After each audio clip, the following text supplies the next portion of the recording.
All right, guys, welcome back. Locke here once again. Thanks for being patient this week as we go digital. Tonight's lecture, the New Deal. Does it work or not? So, in a nutshell, FDR, Franklin Delano Roosevelt, assumes the presidency at the darkest hour of the Great Depression, pledging to restore prosperity through expansive government intervention in the economy. Now, while Roosevelt's New Deal did not, in fact, end the Great Depression, it did do something.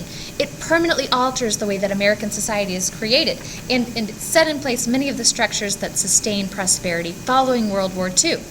Why should you care? Why does FDR still matter 60 years after he died, just 82 days into his fourth term in the White House? Well, frankly, he made the modern presidency. If his cousin Teddy introduced it, he solidified it. The New Deal makes modern American society. And whether you love FDR's politics and policies or you loathe them, it's impossible to imagine the world that we live in today without them. This is why Franklin Delano Roosevelt still matters. All right, paging Dr. Roosevelt. When the country's sick, they need a doctor. And our country is terribly ill. We have about 25% unemployment even after Hoover's presidency. Banks are closing, stocks are crashing. There's a loss of hope. There's a lot of despair. There's sickness, okay? Congress is the nurse, but FDR is the doctor. And during times of crisis, guys, you're going to want somebody to come in and expand their role. A doctor who really knows what he's doing to take over, okay? So this is what's happening. During FDR's presidency, guys, during the New Deal, we're addressing the concerns of the Great Depression. As we elect the doctor, he replaces Hoover once more. And Dr. Hoover is basically the doctor who says, go home and call me in the morning if you feel better, okay? We're not getting a lot of feedback from Hoover. He's not giving us many cookies or many pills, okay, to help us feel better. Well, FDR has a whole bag of pills. Those are New Deal remedies. And we need him. We need someone who represents active government addressing economic and social concerns.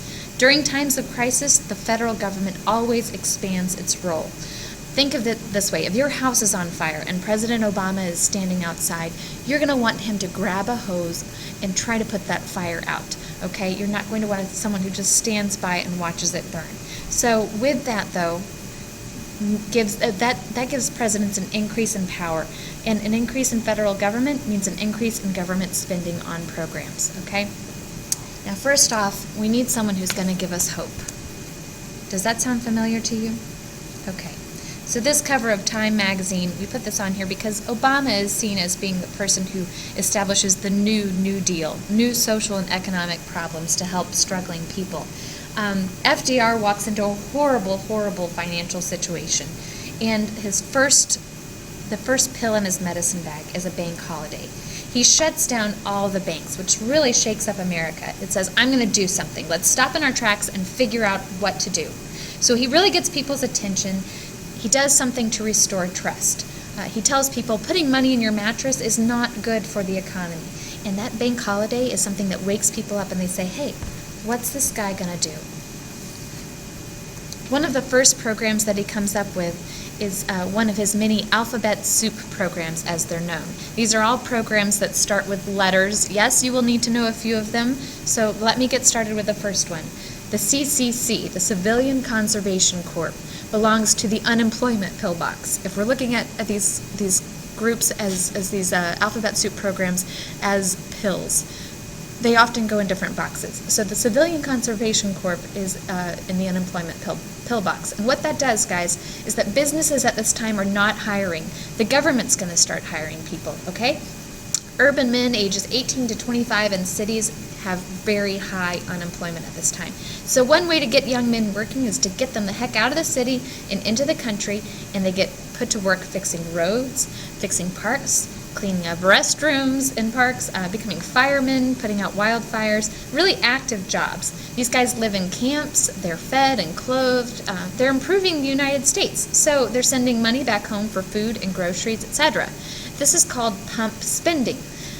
FDR borrows money from the government, deficit spending, to get out of the hole.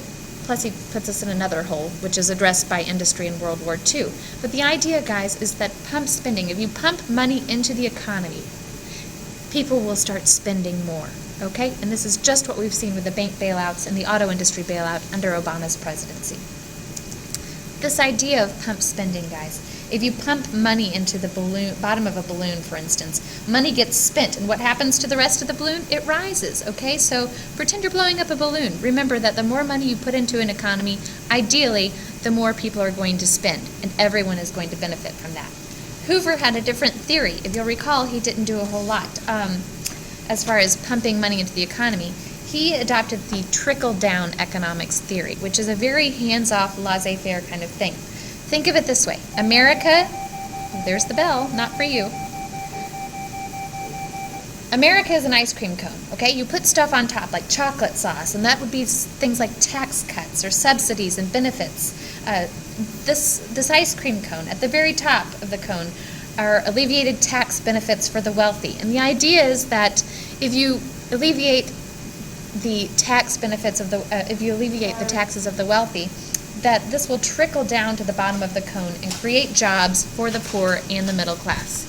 At this point in the lecture, guys, I want you to go back a couple of spots. I'm just going to take you back.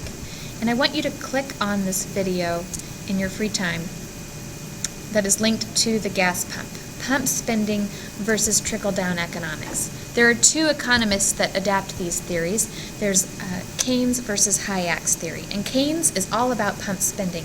Hayek, he adopts Hoover's theory of trickle-down economics, and I've provided you with a little rap by Hayek and Keynes to illustrate the difference between putting money into the economy and saving and making tax cuts for the wealthy through trickle-down economics. Okay?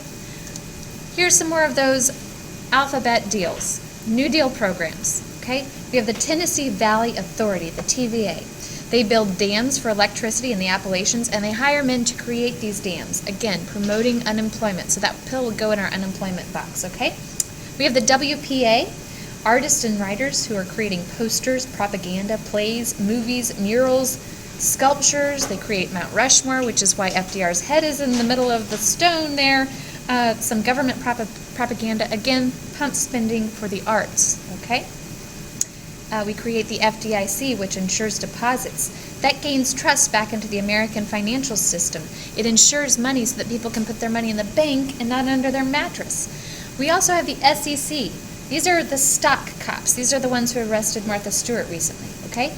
They trust the stock market if you have someone there to police it. Okay, so people will put their money back in the stock market. So if you're at the craps table and you're gambling and you know they're cheating, you're not going to play. But if you know that cops are running the table, you're more likely to play. So people get more involved in the stock market. They invest their money once again. FDR creates the Social Security Administration, still around today. This is a safety net for the elderly and the handicapped. And then he tries to create a couple of programs that don't go over very well. The AAA and the NRA, okay? The AAA and the NRA provide subsidies or free handouts, basically, to farmers to not produce so that there won't be a problem of overproduction like we saw during the Dust Bowl, okay? They do this to stabilize the price, so the less you produce, the more it's worth. The Supreme Court takes that pill away. They say that's unconstitutional. The NRA, the National Recovery Agency, is a big hands-down government regulation agency. It sets wages and sets supply and controls businesses, and the world says that's not going to work. So the Supreme Court takes that one away too.